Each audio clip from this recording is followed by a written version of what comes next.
Without further ado, man, let's get to it. Let's get to it, man. What up, what up? Man, welcome to another episode of Interviews with the Foreign Magazine, man, where we go beyond the basics, man. We go into the ideas, journeys, thoughts of each guest that we sit down with, man. And today, in the building, man, we got Rikavel. What's going on, bro? How you feeling, man? Man, what's up? What's going on? Yes, sir, man. Can't complain, can't complain. I feel good. I'm great. Yes, sir. Yes, sir. Like I was saying earlier, I'm off. Shit, I'm living. What more can I ask for? 100%, man. As always, man, we always tell people, man, definitely appreciate you taking time out your schedule. You could be doing anything, man, but you pulled up on us, man, the Foreign Magazine, man. So definitely an honor to have you, brother. I appreciate it. I appreciate it. Yes, sir, man. Let's just get right into it, man. Detroit baby, man. Rich history and you being able to be close by and work with a lot of people in Detroit, a lot of iconic figures in Detroit, Right. from 7 Mile, you know. If we can, man, we want to kind of just start at the beginning and we'll work our way up, man. Talk to us a little bit about the mile, man, coming up and your time that you was, you know, coming up on 7 Mile in Detroit. Man, fuck 7. Nah, I'm just talking shit. But I love 7 Mile, man. 7 Mile shit, it got a lot of history. You know what I'm saying? That's where I grew up at. You know what I'm saying? Had a lot of fun over there. You know what I'm saying? Made a lot of money over there. You know, we did a lot of stuff coming up over there. So I enjoyed it. You know what I'm saying? It ain't like it used to be, but it was fun. You know? What area what was that specifically you was in? Shit, anywhere from Telegraph to I say Woolworth. Telegraph, You know? Woolworth, yeah. No, you know what? I'm gonna stop it at Livernois. Oh, so that's a far stretch. So you was all up and through the mile then. Yeah, Telegraph to Livernois. I think. Mom and pops, like, did you have a, you know, 2-parent household? What was the dynamics of that? Damn, let's see. Far as back as I can remember, shit, you know, my mom, she was married. She had got married. I was a little younger back in elementary school, you know what I'm saying? Not to my father, but to another guy. Yeah. You know what I'm saying? Over there, back then, shit, he was known for selling weed. Back then, it was called Afghan. You know what I'm saying? He had a plug on the Afghan. His name was Jim Bowie in the streets, you know what I'm saying? He was getting some money back then. That name sound familiar, Boy. That name? Bowie. Oh, Bowie, okay. Jim Bowie. Okay. You know what I'm saying? He used to sell a lot of weed back then. A lot of people used to come to him from the weed. So back then when I was younger, I got introduced to the weed and shit like that. Shit, we even went far as trying to grow weed ourselves back then before it really got popular now. Any siblings? Yeah, I got a few brothers and sisters. In terms of, you know, watching him, I know, and just kind of knowing, man, you always been a person that didn't rely fully on the streets. You know what I mean? You always made sure you got it the right way, but you also kind of, you know, in the past, you know, maybe dibble and dabble and, you know, whatever it is that you make. Watching your stepfather, you know, sell weed, did that play any type of factor into your decision making, or do you think just coming up on 7 Mile and just being a hustler made you just say, I gotta get it however I'm gonna get it? Shit, I think I was pretty much a product of my environment, I would say. You know what I'm saying? Not only that, you know what I'm saying, did I have him doing that, I had my real father, you know what I'm saying? So he was coming around, he was doing this thing in a whole nother area, you know what I'm saying, over there off Puritan. So I was like, shit, I was caught up in the crossfire from day one. For sure. You know what I'm saying? At what point did the music begin to like be an interest of yours where, you know, maybe a memory at a young age that made you say, damn, man, I think I want to do music? Shit. I never started out saying I wanted to do music. You know what I'm saying? I was just doing it because I came up listening to it, you know what I'm saying? And coming up around elementary school, you know how you form them little elementary groups and shit like that, you know what I'm saying? Call yourself rapping and shit like that, going around writing raps, trying to find, back then you had little beat machines and we was making beats however, you know what I'm saying, however we could. of course, beatboxing and shit, growing up on the Fat Boys and shit like that. Motherfuckers was beatboxing whatever they could to get a beat. Yeah, and that's one thing too. Like even that you mentioned the Fat Boys, what was like one of your influences? Who was the biggest artist at that time when you really caught on to you? Like, damn, this what I want to do. And you know, just looking at the industry at that time, you know what I mean? I don't know, was it LL? Was it, you know what I mean? Who was doing their thing then? Shit, back then, shit, you had niggas from the city. You know what I'm saying? What's that group name? Used to fuck around at Rap Mafia. You had groups like Rap Mafia, Esham, of course. Detroit's Most Wanted, Trick now. You know what I'm saying? So all the way back then. And then I went to school with Bizarre, you know what I'm saying, back in elementary school. That's where I met Bizarre at. So we was cool, you know what I'm saying? I even got him on some older music. But of course he started dealing with Eminem and, you know, things like that. I think that was called the Dirty Dozen or some shit, you know, back then or something. I don't know, but then I met Proof and some other guys through another guy that was rapping, this guy named Mayo, they called him Killer Khan. You know what I'm saying? So I always supported the city first. But just as far as motherfuckers in the industry back then, shit, you had like LL Cool J and who else? The Fat Boys, Run DMC, Beastie Boys. Then Pac came along and E40 and shit like that. So I was in tune with it all. All of that, you know what yeah. I'm saying? I had a taste of it all. If you can, man, being that you come up in that time frame where you know exactly, we don't have to guess when we talking to you about Detroit's music scene back in the day, because you was there, you was present. Right. When you talk about an Esham, right? You know, we hear a lot of conversations about Esham, and we talk about, you know, the role that he played, and you know, being an independent artist, grinding, you know, making a name for himself. As much as you can remember, from your vantage point, what role did Esham have in the city of Detroit? How big was he really? That's good you say that, because the first thing that stood out about me, what stood about him to me, was his independency. You know what I'm saying? Of course he had good music, you know what I'm saying? But by him just staying independent and being independent and still making a name for himself, you know what I'm saying? Making good music and just doing it his way, you know what I'm saying? Doing it how he wanted to do it. So we always supported Esham. That's interesting, because like when you talk about the support for him, if I'm not mistaken, I don't know a lot about his music. I have heard certain things, but it's kind of unorthodox. Right.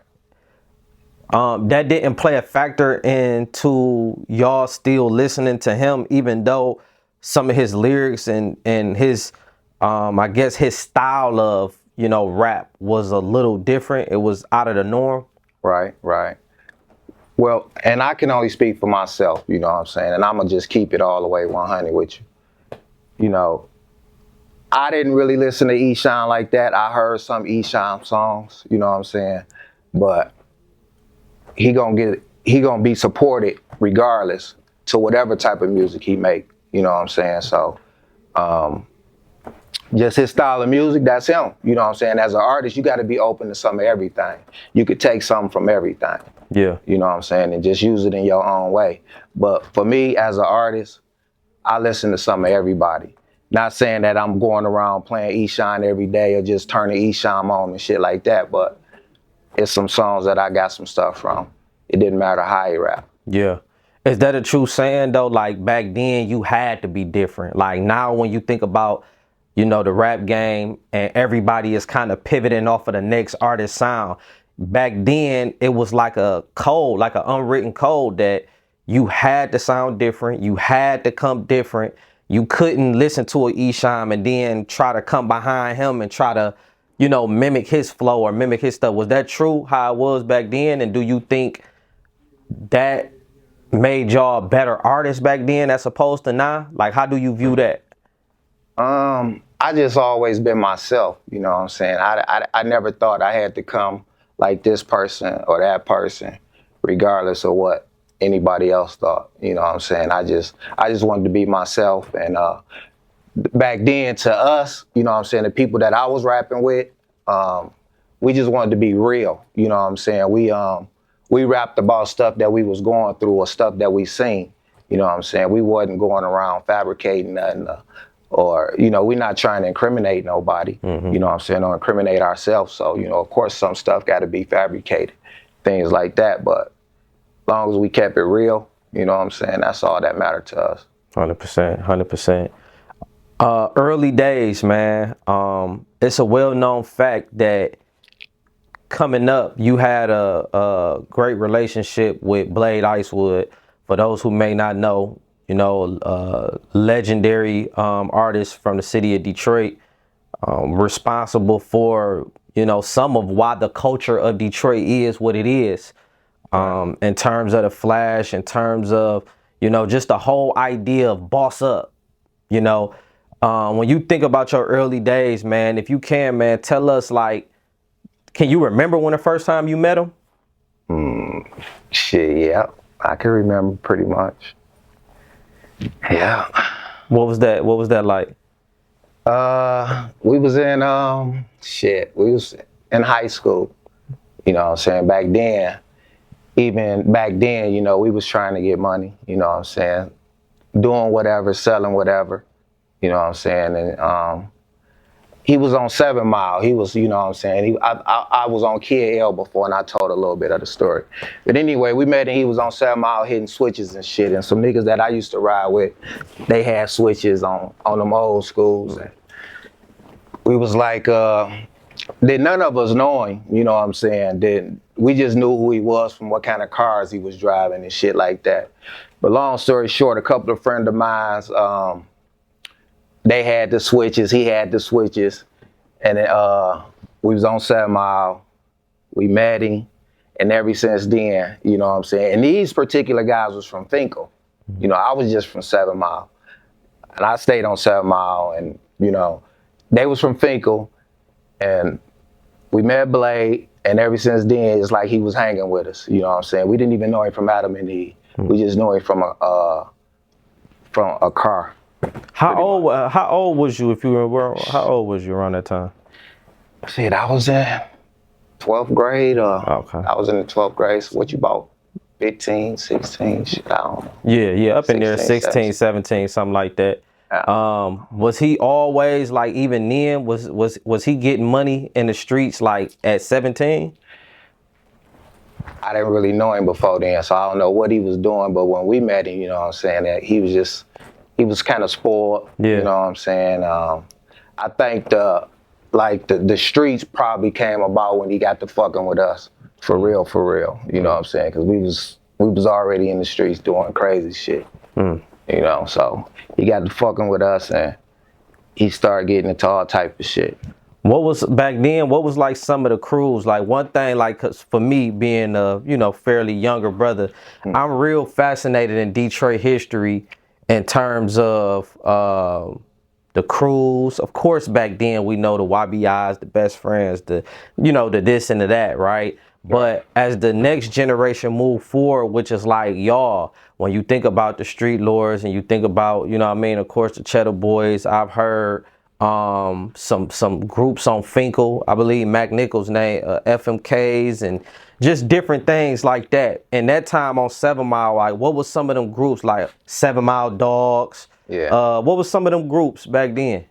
Man, back then, shit. Of course, you had the 7 Mile Dogs, you know what I'm saying? And what was crazy about that is like I consider myself a 7 Mile dog, you know what I'm saying? I'm still gonna rep 7 Mile to the day I die. But we had two sides, you know what I'm saying? On 7 Mile, you know, you got one side and you got another side and you got 7 Mile in the middle. So we always rep one side and then you have some niggas on the other side repping another side. What's the two sides, just so the listener, so we'll know exactly what we talking about? Well, this was just in our area, you know what I'm saying? And you just had, we consider ourselves like the 7 Mile Dogs, and then you had they consider themselves 7 Mile other side or some shit like that, you know what I'm saying? But this only existed in our little world. Yeah, for sure. Of our part of 7 Mile. All up and down 7 Mile people rep 7 Mile who stayed on 7 Mile. People came from other places repping 7 Mile. Nah, everybody rep 7 Mile, man. Everybody in they Big Tay said it, man. Everybody in they mama from 7 Mile, you know. What you think make the mile so special and so unique, you know what I mean, than other, you know, miles? I mean, I ain't gonna lie. Like I said, I hung with people from all over, you know what I'm saying? Finkel, Dexter, you know what I'm saying? Puritan, Schoolcraft. But 7 Mile, it was just something special. Of course, you know what I'm saying? I'm gonna say that because I'm just biased anyway, because that's where I'm from for real. You know what I'm saying? But it's really love over there. You know what I'm saying? People just trying to get money, take care of their family, stay out the way. You know what I'm saying? And ain't looking for no trouble. But if some trouble come, you know what I'm saying? We're gonna try to handle it the best way we can. But that's anywhere. You know what I'm saying? Detroit. You know what I'm saying? For sure. 7 Mile it's just something about it, I guess. Yeah. Fast forward a little bit, right?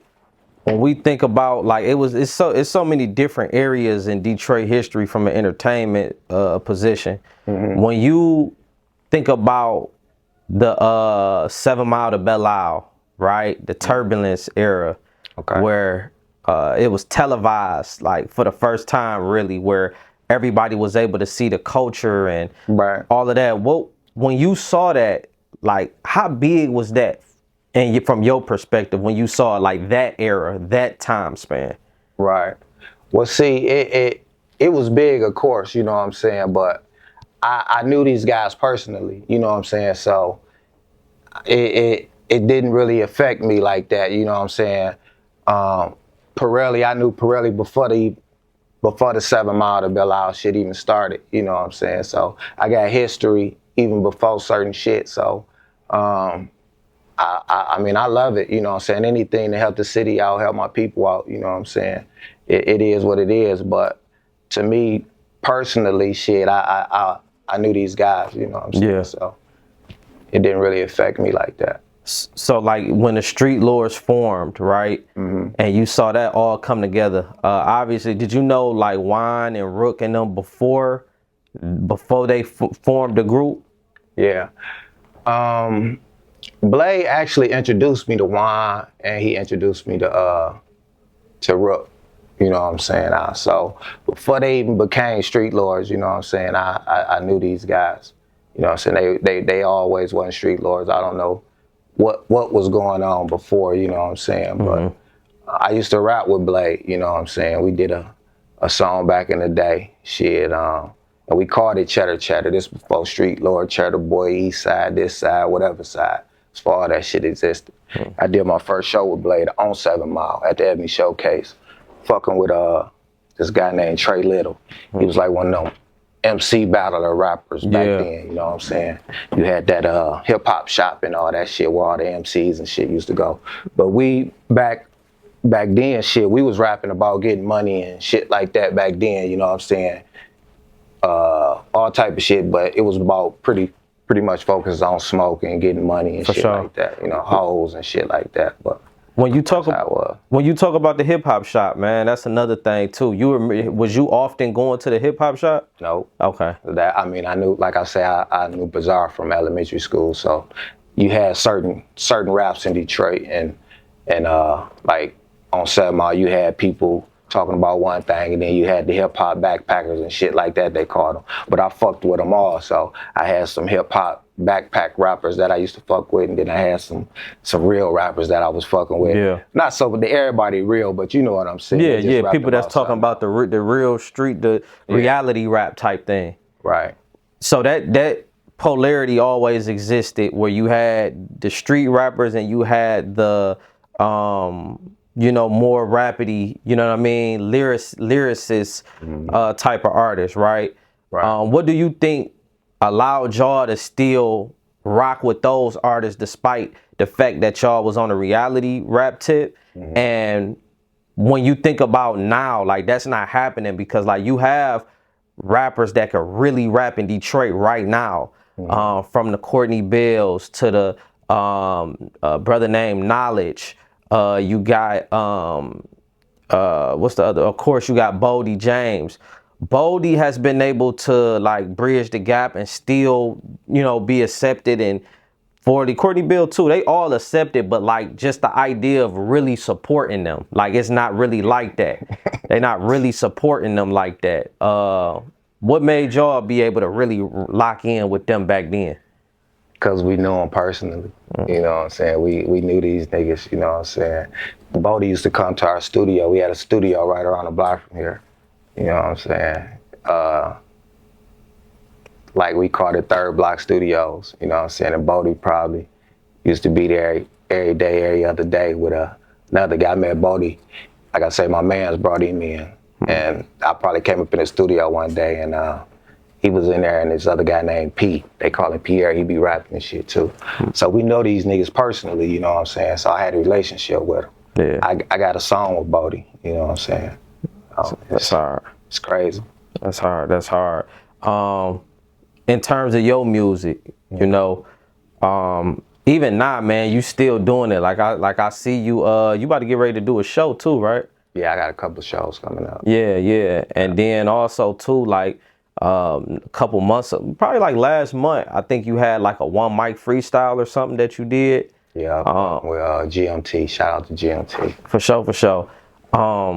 Of course, we're going to still hit some of the history, but like, what's your motivation, man? Like, what keep you going now? And you still got it. You know what I mean? Like, you still putting it together in a way where, it's not what you would call like outdated. You know what I mean? Maybe your flow pattern may not be what the younger Detroit artist is, but the content, like what you talking about and how you coming, you know what I mean, is still relevant.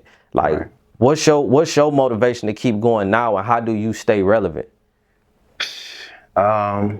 Shit, I think I don't know, man. Really, you know what I'm saying? I just love music, you know what I'm saying? So I really don't do it to compete with nobody, you know what I'm saying? If it work, it work. If it don't, it don't. But I just do it from the heart, you know what I'm saying? I come from, you know what I'm saying, back then I used to write a lot of shit, you know what I'm saying? And now I just be freestyling that shit. You know, my last couple of projects, I ain't writing none of that shit.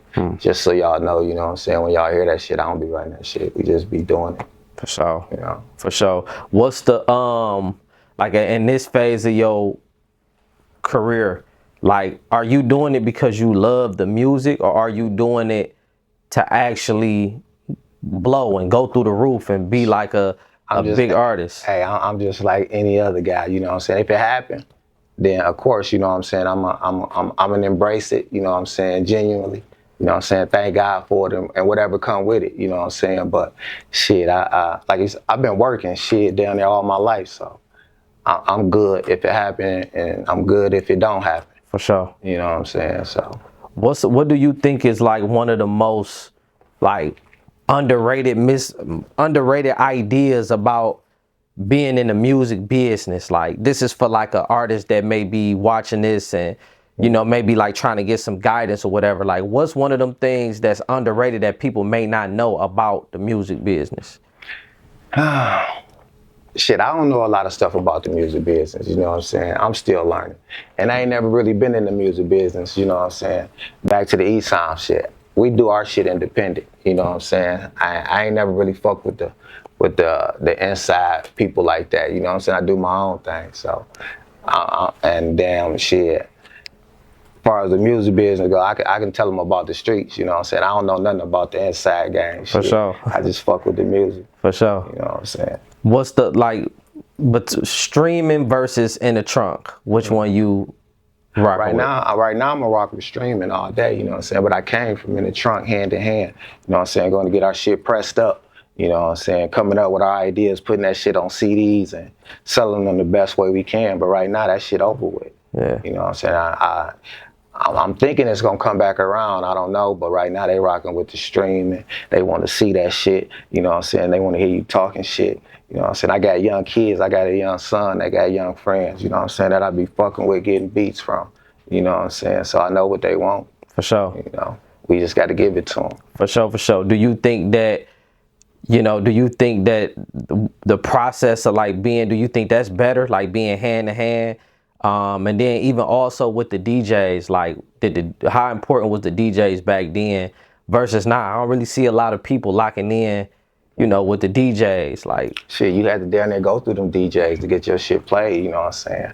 And it is what it is. Everybody, you know what I'm saying? Just to be straight up, everybody still got to pay their bills and shit like that. Everybody trying to eat, you know what I'm saying? So it take money. It took money then and it take money today. You know what I'm saying? But back then, you really had to go through them DJs and shit. They was playing your shit, you know what I'm saying? And they was doing some shit that they can do for the Detroit artists, you know what I'm saying? But motherfuckers ain't really had it out in the city like that back then. So it was always hard for us. We just not getting in the dough.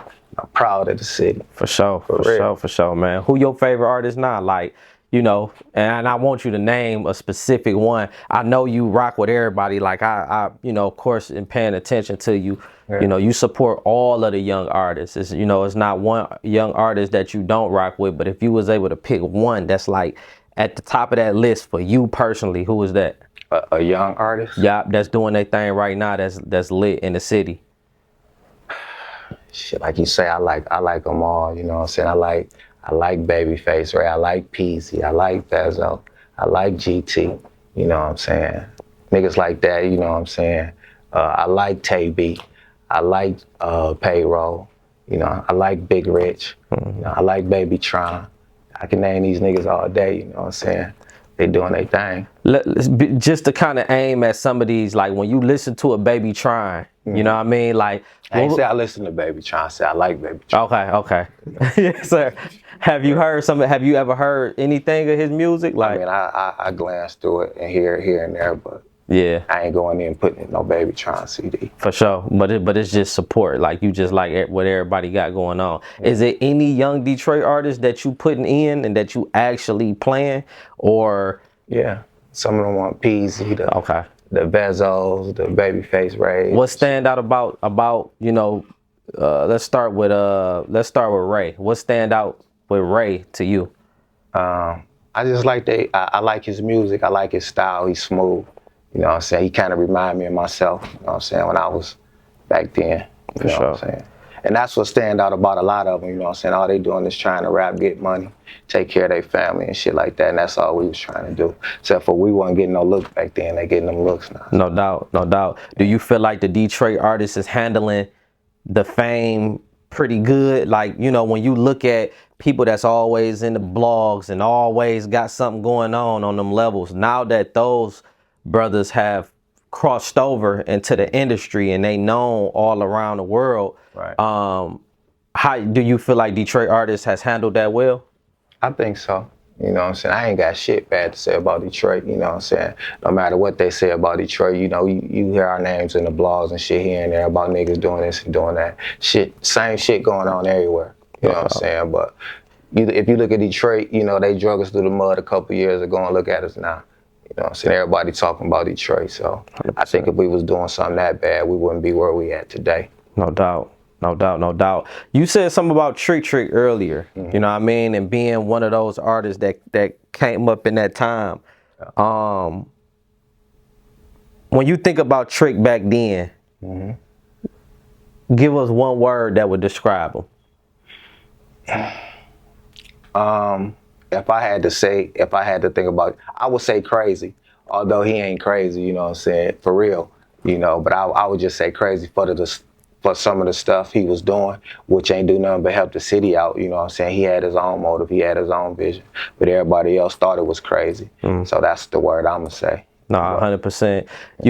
I don't think when we mention conversations, right? Like, I listen to a lot of podcasts, a lot of stuff, and we talk about T Grizzly kicking the door open. We talk about, of course, the team Eastside Doughboys, who kind of paved the way for this era right here. Right. But when we had these conversations about why Detroit is where it's at, I think we don't really understand the value of what Uncle Trick did in that moment to help us be in a position that we in right now. The no-fly zone, That was a big thing, right? Right. And that was one of them things that allowed us to be like in the national news, you know what I mean? Kind of like in modern times, right? The Right. music wasn't something that people was checking for, but they kept on hearing, man, this is dude in Detroit that ain't letting people, you know what I mean, come and perform and et cetera, et cetera. Right. And after that, you started seeing people respect the city. When you remember that time and you go back in that time, right? How important was that for us? I mean, obviously we know it's important, but just from, you know, Rikavel's perspective, how important was that? It was very important because now they respect the city, the industry respect the city. You know what I'm saying? Back then, like I said, they wasn't respecting us like they should. So now the younger generation and the artists is coming up today, they wasn't here around that time, so they probably heard about it, but don't really know what was going on because you know everybody loved the city now, but back then, you know what I'm saying, it wasn't like that. So Trick made it so. A motherfucker today, they gonna respect who he is and they come in and check for our artists and shit like that. And they know and they see and they hear we got talent. No, 100%, 100%. Who you feel like is up next? Like even if it's somebody in your, you know, in your crew, I know you said that you be getting beats and stuff like that from, you know, your son's people. When you look at some people that you know that we should get hip on, who are some of them people? Me, of course. You know what I'm saying? I'm gonna say myself first, you know what I'm saying? But anybody from my crew, you know what I'm saying? We've been doing this shit for a while, but I think they pretty much hipped on who they need to be hip to, you know what I'm saying? And a lot of other people coming, but for real, I really only be rocking with my crew, you know what I'm saying? And a couple of other people, and that's just me, you know what I'm saying? For sure. I know of a lot of people, but if I don't really know a nigga personally, or met a nigga personally and another nigga can vouch for you, I don't really fuck with you like that. 100%. Yeah. 100%. In terms of new music and what you got in motion, man, what can we be expecting, man? We enter into the new year. What we should be looking out for? Shit, I'm about to drop a project called Pension. You know what I'm saying? I put about 25 tracks together that I just came up with. Like I said, I've been freestyling, but they all good to me, you know what I'm saying? But it's gonna be for the world to hear. It's just like my little gift to the streets, you know what I'm saying? But my crew, they still dropping shit, of course, Lil Drugs though. My DJ, JRBs, he fuck with a lot of artists, you know what I'm saying? My little cousins, the Splashaholics, they coming back. So, you know what I'm saying? Y'all look out for them. You know what I'm saying? I got my man Dalen, he from Arizona. He fucking with Mobb Deep now, so make sure they continue to support him and shit. Yeah. We doing a little something behind the scenes. What made you name the project Pension? Cause it got to do with working. I done had a project called Still Working Still, 401k, and I called it Pension because I'm trying to get out the game. You know what I'm saying? I'm 1 foot in and 1 foot out, so I'm trying to retire, man. But sure. you know, some real shit coming on, I'll fuck with it a little longer. For sure. But I'm always help the younger generation, you know what I'm saying? So any of the young artists is fucking around, you know what I'm saying, that can get with me, that's trying to do something. You know, I might better turn y'all on a little bit. In terms of visuals and stuff, you got something cooked up for that already? I'm still cooking, you know what I'm saying? Like I said, I'm always fuck with the music, but we're gonna always do little videos, you know what I'm saying? I've been reaching out to a few photographers and shit like that. I be doing shit on my own. We keep cameras, we got studios and shit like that, so it ain't hard to make the music. Yeah. Yeah. Man, I definitely, in all honesty, man, I definitely can't wait to see, you know what I mean, what you do, you know what I mean, for the, you know, the new year that's coming in. Right. You know, I ain't gonna lie, man, when you said 25 songs, man, that take me back to, you know, you dealing with somebody that's really, you know what I mean, on that. A lot of people don't make 25 song projects. Right. For whatever reasons, you know, but well, they shorten it up now. Back then, shit, we was making like 3-4 verses. You know what I'm saying? Hooks and shit. We was making, now you get a verse and a hook, 2 verses, you know what I'm saying? Yeah. That's how it is now. So I'm just sticking with the times. It might be 25 songs, but I might give you 2 verses and a hook, or 2 hooks and 2 verses. Yeah. Versus back then, I might have gave you 4 verses, 3 verses at the least. You know, nigga wasn't coming with no verse and a hook and 2 verses. Niggas was making 4 songs. No, 100%, man. I heard Boss Man D-Lo say, that his songs is no longer than like a minute and 30. Last You feel me? And it's because the people's attention span. Right. And after they hear that hook, verse, hook, like that's it. You know what I mean? Like they don't want to hear a whole, a whole song or whatever. Right. But I'm gonna give you like 20, at least 25 good ones, so you can. If you say you on at least like 10 of them, then you just hating or something, bro. Straight up. 10 good songs. You can't beat that. Straight up, man. You have you heard some of like thinking about Wine? Have you heard some of his music? And is it any any connection in terms of y'all doing music together? Maybe one day, you know what I'm saying? We might hook up or something in the future, but like I said, I like Juan, you know what I'm saying? Me and Juan used to make music back when we was making them on tapes and shit, you know what I'm saying, in the basement and shit like that, you know what I'm saying? So I'm always like Juan and his music. I seen him come up, you know what I'm saying? Probably not when he first started, but back then, you know what I'm saying? Like I say, the tape era, you know what I'm saying? And I heard a few of his songs when he got out, you know what I'm saying? Here and there, he let leak. And they always good, you know what I'm saying? He always gonna make some good music, I think. For sure. Yeah. No, Juan definitely like he's that perfect blend between lyrical and streets. Right. Like where he actually can rap. You know what I mean? But he incorporate the street blend to it. Like he lace it well, you know what I mean? His own little way. For sure, man. Definitely can't wait to see if he drops something. He said he been working on something for quite some time now. The streets just waiting for it, for real. Right. I don't see why he ain't dropped nothing yet, for real, but that's how it be. It take time, you know what I'm saying? For some people, shit. I be working on shit for a long time before I drop it. 100%, man. Well, man, it's definitely, been an honor, man, been a privilege. Again, can't wait to see what you got, coming up next. Right. Any words that you would want to say to family, friends, and supporters, just everybody that's rocking with you and what you got going on, man. Let the people know. Man, I just want to let them know I appreciate it. You know what I'm saying? I know it's been a long time coming, but shit, I've been doing a lot of shit in between, you know what I'm saying? So it takes time, you know what I'm saying? And I let God, put this shit together. So, whenever he says time, it's time. It ain't on me, 100%, man. Well, that's what it is, man. Rikavel, Foreign Magazine, Pulse of the Culture. Let's get it.